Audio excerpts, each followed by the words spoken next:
नमस्कार न्यूज मित्रों, सत्ता में आपका स्वागत है। और सत्ता में आज हम आपको सनातन धर्म की सत्ता दिखाएंगे और ये सत्ता इस वक्त अबू धाबी में देखने को मिल रही है। हम आपको अबू धाबी के उस हिंदू मंदिर के अंदर लेकर चलते हैं जिसकी आज सुबह प्राण प्रतिष्ठा की गई और अब प्रधानमंत्री मोदी इस मंदिर का उद्घाटन कर रहे हैं। आरती भी होने वाली है जिसका ग्लोबल प्रसारण किया जा रहा है। आज सुबह बीएपीएस यानी बोचानवासी श्री अक्षर पुरुषोत्तम स्वामीनारायण संस्था के इस मंदिर की प्राण प्रतिष्ठा स्वामी नारायण मंदिर के संतों द्वारा विधि विधान और मंत्रोच्चार के साथ की गई। इसके बाद पीएम मोदी ने वर्ल्ड गवर्नमेंट समिट को संबोधित किया जिसमें 25 से ज्यादा हेड ऑफ द गवर्नमेंट और राष्ट्राध्यक्ष शामिल हुए। और सबसे खास बात यह कि इसमें भारत, कतर और तुर्की को अतिथि देश के तौर पर शामिल किया गया था। यानी एक मुस्लिम मुल्क में मुस्लिम देशों के बीच भारत की मौजूदगी और मुस्लिम देशों में पीएम मोदी की स्वीकार्यता अपने आप में एक बहुत बड़ी हेडलाइन है। लेकिन ये हेडलाइन इच्छाधारी विदेशी मीडिया को नजर आएगी नहीं, क्योंकि इसमें उसके लिए एजेंडा चलाने वाले तत्व मौजूद नहीं है। लेकिन जिस वक्त विदेशी मीडिया किसान आंदोलन के जरिए एंटी इंडिया हेडलाइंस तलाशने में जुटी है, उस वक्त हम आपके लिए उन हेडलाइंस के साथ आए हैं जिससे भारत दुनिया में पॉजिटिव संदेश दे रहा है। भारत इस वक्त दुनिया में जो कुछ कर रहा है उसमें सकारात्मक ऊर्जा है और आज यही ऊर्जा एक बार फिर पीएम मोदी की बातों में अबू धाबी में नजर भी आई है। टेररिज्म आए दिन एक नए स्वरूप के साथ मानवता के सामने नई चुनौती लेकर आ रहे हैं। क्लाइमेट से जुड़े चैलेंजेस भी समय के साथ और बड़े होते जा रहे हैं। आज विश्व को ऐसी सरकारों की जरूरत है जो क्लीन हो, जो करप्शन से दूर हो, जो ट्रांसपेरेंट हो, जो ग्रीन हो, जो पर्यावरण से जुड़ी चुनौतियों को लेकर गंभीर हो। बीते वर्षों में भारत सरकार पर देश के लोगों का भरोसा और मजबूत हुआ है। लोगों को हमारी सरकार के इंटेंट और कमिटमेंट दोनों पर पूरा भरोसा है। भारत दुनिया का तीसरा सबसे बड़ा, और ये जो सीधी तस्वीरें आ रही हैं इस वक्त ये स्वामीनारायण मंदिर से आ रही हैं जहां पर प्रधानमंत्री ने आरती शुरू कर दी है। मेरे साथ इस वक्त दीपक बोहरा जी, पूर्व राजदूत, भी जुड़ गए हैं। दीपक जी, आप तो दुनिया भर में घूमे हुए हैं, कभी आपने सोचा था कि एक अरब देश में इस तरीके से आरती की गूंज आपके कानों तक पहुंचेगी? आभारी हूँ सर कि आपने ये शानदार मौका मुझे दिया। आपके चैनल को तो मैं बहुत ध्यान से देखता हूँ, so thank you very much. मैं आपको अपना निजी तजुर्बा बता देता हूँ सर। मैंने बहुत से मुस्लिम देशों में भी काम किया है और 2 देशों में जब मैं मस्जिद में जाना चाहता था तो मुझे रोक दिया गया था। मैं डिप्लोमेट था। मैंने अरबी में उनको समझाया कि आपका जो ओपनिंग सूरा है कुरान का वो तो ये है रब्बुल आलमीन, वो पूरा रब्बुल मुस्लिमीन नहीं है। फिर भी मैं नहीं जाना चाहता था। मैंने कहा कि दंगा ना किया जाए, मैं चला गया। आज जो मैं देख रहा हूँ सर, कितना सुकून मुझे मिल रहा है, क्योंकि सनातन ने, यूनिवर्सल बिलीफ सिस्टम ने आज दुनिया को यह बता दिया है कि धर्म अलग नहीं करता, धर्म तो दुनिया को जोड़ता है। ऐसा हम बात करते हैं कि पूरा विश्व एक परिवार है। आज हमने वो साबित कर दिया। एक चीज और बताता हूं सर, 69 में इस्लामिक देशों का संगठन बना था। 2 साल के बाद जो पहला देश बना था इस्लाम के आधार पर, पाकिस्तान, वो टूट गया। फिर दशक 1980s में ईरान इराक के बीच में झगड़ा होने लगा, दोनों इस्लामिक। उसके बाद तो फिर अफगानिस्तान, सीरिया, लीबिया, यहाँ वहां जंग होते रहे और आज भी चल रहे हैं। यमन में आप देख रहे हैं, यहाँ वहां आप देख रहे हैं। तो सनातन धर्म और ये जो गूंज हम सुन रहे थे सर, मेरी आंखों में तो पानी आ रहा है सर। क्या कह सकता हूं, 72 साल की मेरी उम्र है। मैंने कभी नहीं सोचा था कि एक ऐसा इस्लामिक देश होगा इतना फॉरवर्ड लुकिंग कि वो आने वाली शताब्दी के बारे में सोच रहा है। वो 700 साल, 1200 साल पीछे नहीं जा रहा कि उस समय क्या होता था। वो भविष्य को देख रहा है और भविष्य उसका भारत के साथ दोस्ती में है सर। ये सनातन धर्म का संदेश है। मैं तो चला जाऊंगा कुछ सालों में, आप मुझसे बहुत जवान है, आप भी देखेंगे कि लिखा जाएगा सुनहरे अक्षरों में, February 2024 was when the world came together under सनातन धर्म। सनातन धर्म की स्वीकार्यता और प्रधानमंत्री की लोकप्रियता मैं आऊंगा आपके पास में इस सवाल को लेकर, लेकिन लोकेश जी, जब हम इस आरती को देख रहे थे तो हमारे मन में एक सवाल आ रहा था और हमारे न्यूज़ मित्रों के मन में भी सवाल था कि आरती तो अमूमन खड़े होकर की जाती है, ये जो बैठकर की जाती है, क्या परंपरा है? इसको थोड़ा सा आप विस्तार से बता पाएं। बिल्कुल बताना चाहूँगा। इसमें जो आरती का जो विधान है वो सभी जगह सरीखा एक जैसा ही है। अगर बात करें मंदिर में तो एकदम पद्मासन में बैठ के आरती की जाती है। यदि संभव ना हो सके तो ऐसा नहीं है कि आपको पद्मासन ही लगाना है, आप कुर्सी पे बैठ के कर सकते हैं, आप खड़े होकर आरती कर सकते हैं।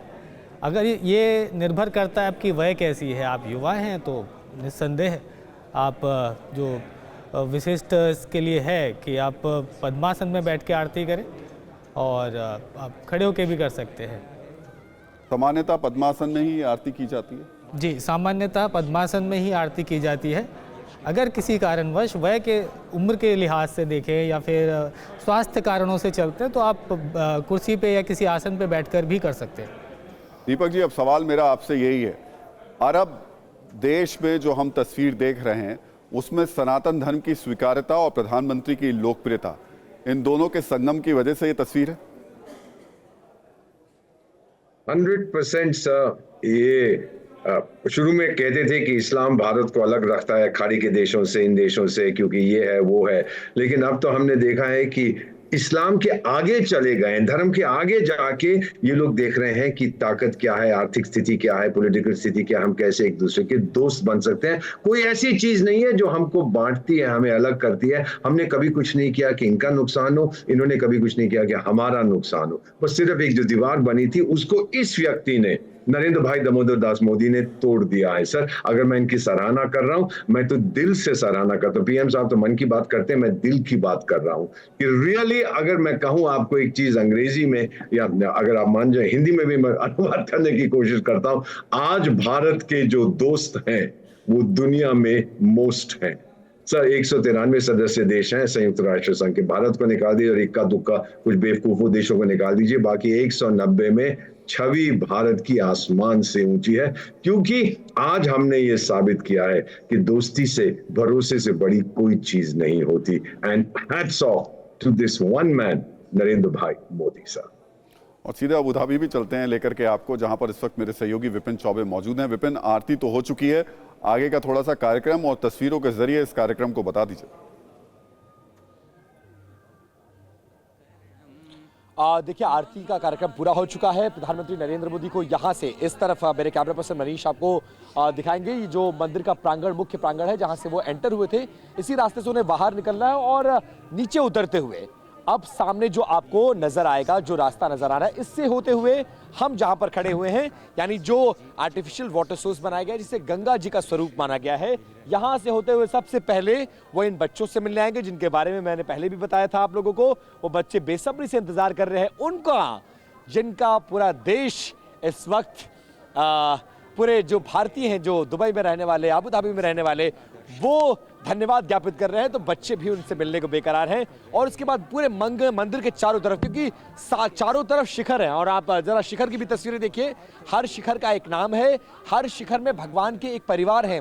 उस शिखर को चारों तरफ से वो देखेंगे, उसका व्यू 360 व्यू क्या है। तो प्रधानमंत्री मंदिर के चारों तरफ का दौरा करेंगे और उसके बाद जोन 3 में पहुंचेंगे, जहां पर वो तमाम लोग, अति विशिष्ट अतिथि, स्वामीनारायण संप्रदाय से जुड़े हुए लोग, जिनके अथक प्रयासों से, चाहे वो आर्थिक प्रयास हो, चाहे वो श्रम का प्रयास हो, हर तरह से इस मंदिर को बनाने में अग्रणी भूमिका निभाई है, उनसे वो मुलाकात करेंगे। तो बस कुछ क्षणों का इंतजार राहुल जी, और उसके बाद मेरे फ्रेम में आपको सीधे देश के प्रधानमंत्री नजर आएंगे और फिर उसी फ्रेम में आपको दिखाता हुआ चलूंगा कैसे वो बच्चों से मिल रहे हैं, कैसे वो श्रमवीरों से मिल रहे हैं, उन महिलाओं से मिल रहे हैं जो भारतीय यहाँ पर रहते हैं, यहाँ काम करते हैं, उनकी पत्नियां हैं, लेकिन हर सैटरडे संडे वो छोड़कर पिछले 6 साल तक जब जब मौका लगा तब वो श्रमदान करने आई हैं। और आरती भी ऐसी है, वैसी आरती नहीं थी आज की, ये ग्लोबल आरती थी। दुनिया भर के 1100 ऐसे मंदिर हैं जिन्हें बैप्स ने बनाया है, वहां एक साथ इस आरती का प्रसारण किया गया और वहां भी आरती की गई। और यही संकल्प लिया गया कि इस धर्म को आगे बढ़ाना है, सनातन के प्रति, सनातन के बारे में लोगों को जगाना है। और सनातन क्या है, सनातन सभ्यता संस्कृति क्या है, कैसे लोगों को साथ लेके चलने की परंपरा का नाम है सनातन, और साथ साथ कैसे जी। किसी भी देश में रहते हुए वो कैसे दूसरे धर्मों का सम्मान करती है, वो है सनातन संस्कृति। तो उसके बारे में प्रचार और प्रसार भी होगा। तो बस कुछ क्षणों का इंतजार, जैसे मैं हाथ हिलाऊंगा मेरे पास आइएगा और उस बिल्कुल बिल्कुल आपके पास आते रहेंगे, हाथ हिलाने की भी जरूरत नहीं है, क्योंकि जो तस्वीरें आप दिखा रहे हैं वो हर कोई देखना चाहता है विपिन। लेकिन लोकेश जी, यहाँ सवाल बड़ा महत्वपूर्ण है कि ये जो मंदिर यहाँ पर स्वामीनारायण मंदिर तैयार किया गया है, और हम बाकी दुनिया के जो अलग अलग हिस्सों में स्वामीनारायण मंदिर हैं, कुछ खास विशेषता यहाँ पर ध्यान में रखते हुए की गई। और मैं इसलिए पूछता हूँ क्योंकि ये एक अरब देश में मंदिर तैयार किया गया है। और बिल्कुल ये मंदिर अपने आप में बहुत अनूठा है, न केवल इस परिदृश्य में कि ये केवल एक मिडिल ईस्ट की कंट्री पे पहला एक भारतीय हिंदू या सनातन मंदिर है। तो इसमें बात करें तो इसकी जो पूरी लंबाई है, ऊंचाई की बात करूं तो ऊंचाई है 108 फीट और इसकी जो चौड़ाई है करीब 262 फीट और 180 फीट ये लंबा है। और अगर इसमें विशेषता की बात अगर कही जाए तो मैं कहना चाहूँगा कि समय कम पड़ जाएगा, इतनी इसकी विशेषताएं हैं। अगर बात करें इसके मुख्य आर्किटेक्ट की तो वो क्रिश्चियन है एक। अगर जो इसके प्लानिंग की बात की जाए, प्लानिंग के जो चीफ रहे थे वो एक सिख रहे थे और इसके जो प्रोजेक्ट हेड थे एक चाइनीज़ थे। तो इसमें अलग अलग समुदाय, अलग अलग देशों के अलग अलग लोगों के द्वारा एक बहुत ही महत्वपूर्ण और एक ऐतिहासिक योगदान रहा है, जिसे वो अपने भविष्य में भी याद रखेंगे। दीपक वोरा जी, धार्मिक नज़र से, आध्यात्मिक नज़र से तो आपने बताया बहुत कुछ, सनातन धर्म की जो स्वीकार्यता है वो भी आपने बता दी। कूटनीतिक नज़रिए से आज जो हम देख रहे हैं वो भारत के लिए कितना महत्वपूर्ण होगा?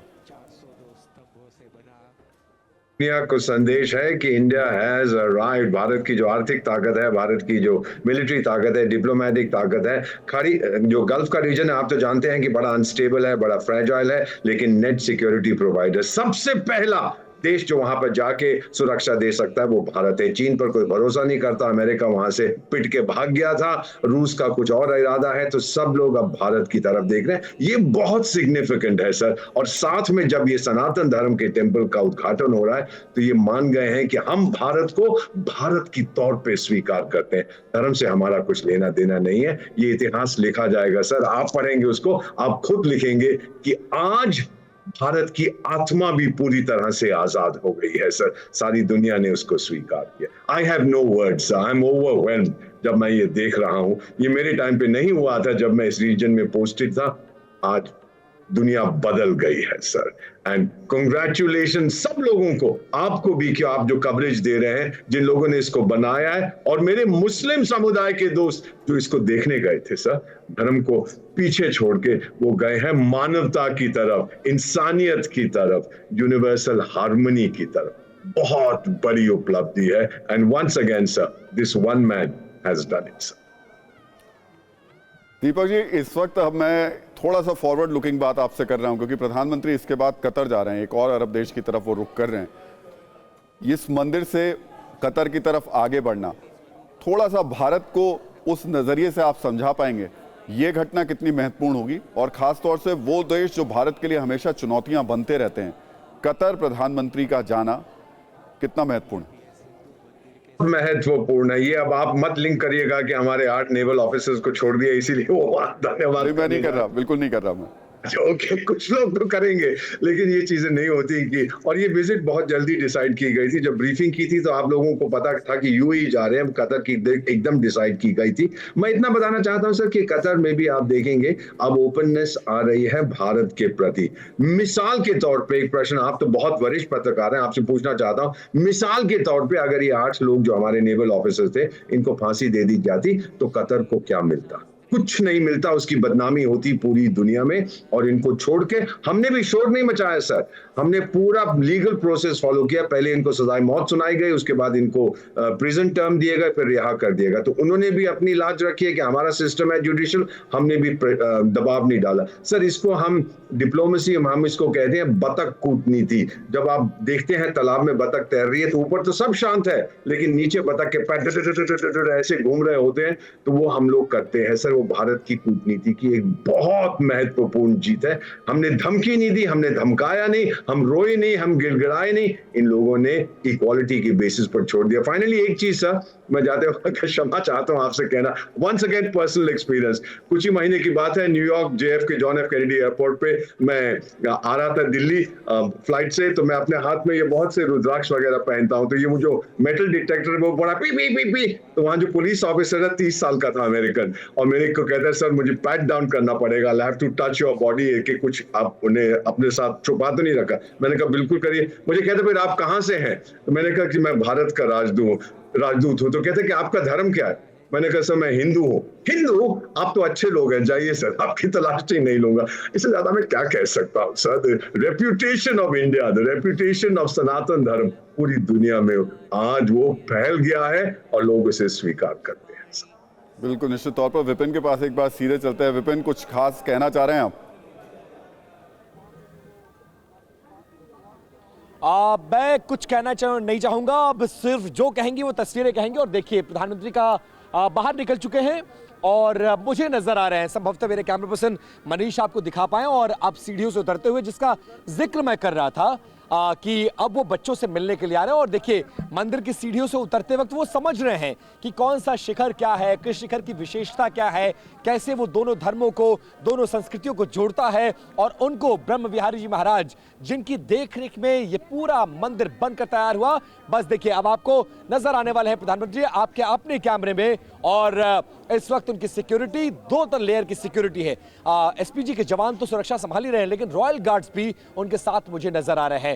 और ब्रह्म विहारी जी महाराज से वो बात करते हुए, समझते हुए पूरे मंदिर को कि क्या परिकल्पना थी, क्या सोच थी, क्या विचारधारा थी, कैसे इसको जमीन पर उतारा गया, कहां के आर्किटेक्चर था, कहां के आर्किटेक्ट्स थे, पत्थर कहां से मंगाया गया, नक्काशी कैसे की गई, कितने साल लगे, क्या विविधताएं हैं इसकी, क्या संदेश है ये मंदिर अपने आप में देना चाहता है। तो बहुत कुछ है बताने के लिए। और आप समझिए एक एक पत्थर के करीब करीब से जाके देखते हुए कि इसकी कहानी क्या है, क्यों यहां पर उकेरा गया। और मुझे इस वक्त वो भी पत्थर नजर आ रहे हैं जो कैमल लगाए गए हैं, जो हिरन। और देखिए जो मीडिया कर्मी भारत के हैं, उनको देखकर देश के प्रधानमंत्री अब आ गए रेलिंग की तरफ और हमें वो अपना अभिवादन कर रहे हैं। और उन बच्चों की तरफ भी जिनका इंतजार वो बच्चे बहुत लंबे अरसे से कर रहे हैं। और अब मंदिर के शिखरों की परिक्रमा करते हुए, जो फर्स्ट फ्लोर है उसका, उस पर शिखरों की परिक्रमा करते हुए और एक एक पत्थर को समझते हुए, जो पत्थर मुझे नजर आ रहे हैं, मनीष जरा उन पत्थरों को दिखाएं जहां शेर, कैमल और हिरन नजर आ रहा है, अगर आप दिखा सकते हैं तो वहां पर उन पत्थरों को समझते हुए कि इनका काम क्या है। यहां पर देखिए आमतौर पर मंदिरों में कैमल, हिरन, इनकी मूर्तियां नहीं लगाई जाती, लेकिन चूंकि वो अबू धाबी की प्रतीक है, UAE की प्रतीक है और भारत ये दिखाना चाहता है कि हम थैंकलेस पीपल नहीं हैं, हम वो हैं, अगर आप हमारे साथ एक कदम चलते हैं तो हम आपके साथ जिंदगी भर कदम से कदम मिलाकर चलने के लिए तैयार हैं। यही वजह है कि दोनों देशों की दोस्ती अब रंग ला रही है और उसके स्वरूप में यह हिंदू मंदिर बनकर खड़ा हो गया है। और वहां तस्वीरें दिखाते रहिए मनीष, और ताकि हमारे दर्शक देखते रहे कि प्रधानमंत्री किस तरह परिक्रमा कर रहे हैं और कैसे समझते हुए आगे की तरफ बढ़ रहे हैं, एक एक मूर्ति के बारे में समझते हुए। दोनों देशों की प्रतीक हैं ये मूर्तियां, और इन मूर्तियों की कहानी, विविधताओं को समझते हुए आगे बढ़ रहे हैं। अब वो तीसरे शिखर की तरफ बढ़ रहे हैं। तीसरा शिखर जो है भगवान राम और कृष्ण का है। सबसे पहला शिखर भगवान शिव का था, वहां से आगे बढ़ चुके हैं। उसके बाद राधे और कृष्ण का है, भगवान राम का तीसरा शिखर है। अब उसके बारे में वो जानकारी लेते हुए एक बार फिर से मेरे कैमरे में आपको प्रधानमंत्री नजर आएंगे। यही खासियत है प्रधानमंत्री नरेंद्र मोदी की, वो कहीं जाते हैं तो वहीं के होकर रह जाते हैं और किसी प्रोजेक्ट में हाथ डालते हैं तो तब तक नहीं रुकना है जब तक उसको पूरा ना कर दें। और वो विजन साफ तौर पर मुझे अबू धाबी की इस धरती पर नजर आ रहा है। और प्रधानमंत्री नरेंद्र मोदी इस वक्त दौरा करते हुए इन पूरे मंदिर के जो कंस्ट्रक्शन है उसको समझते हुए, क्या क्या विविधताएं हैं, कैसी संस्कृति। बिल्कुल, निश्चित तौर पर विपिन, ये सारी तस्वीरें तो हम देख रहे हैं, लेकिन लोकेश जी थोड़ी सी जानकारी आपसे भी चाहते हैं इन शिखर के बारे में। जो विपिन जानकारी दे रहे हैं उसके अलावा कुछ और आप विशेषता बता पाएं तो। आप सभी देख पा रहे हैं इस मंदिर के अंदर कुल 7 शिखर हैं, जो कि UAE में स्थित अलग अलग 7 देशों को की ओर संकेत करते हैं। और उसके साथ साथ बताना चाहूँगा कि इसमें 2 गुंबज भी हैं, जो एक शांति का प्रतीक है और दूसरा सद्भाव का प्रतीक है। और बात करें कि इस मंदिर के ऊपर जो नक्काशियाँ की गई हैं, उन नक्काशियों के माध्यम से भी अलग अलग तरह की नैतिक मूल्यों वाली जो कहानियाँ आपने कभी स्कूल के समय में किताबों में पढ़ी होंगी, और वो ना केवल भारत की कहानियाँ, अफ्रीका जैसे देशों की कहानियाँ, और अबू धाबी से रिलेटेड कही जाए तो यूएई की कहानियाँ, तो वहाँ की लोकल जो कथाएं प्रचलित हैं, जिनके माध्यम से एक किसी भी व्यक्ति या फिर किसी एक बच्चे के अंतर्मन में जो एक भाव की पुष्टि होती है कि वो जीवन में कुछ बड़ा करेगा, कुछ एक नैतिक मूल्यों के साथ प्रगति करेगा जीवन में, तो उन्हीं आदर्शों को परिलक्षित करता हुआ ये मंदिर है। यहाँ का हर एक एक पत्थर आपको जानकारी देगा इतिहास की। इसके अलावा मैं ऐड करना चाहूँगा कि सनातन के 3 जो मुख्य शिखर है, जिसमें शास्त्र, मंदिर और संत। मंदिर तो बनाए जाते हैं, लेकिन मंदिरों का प्रमाण क्या, मंदिरों की मैं आऊंगा उपयोगिता आपके क्या? पास।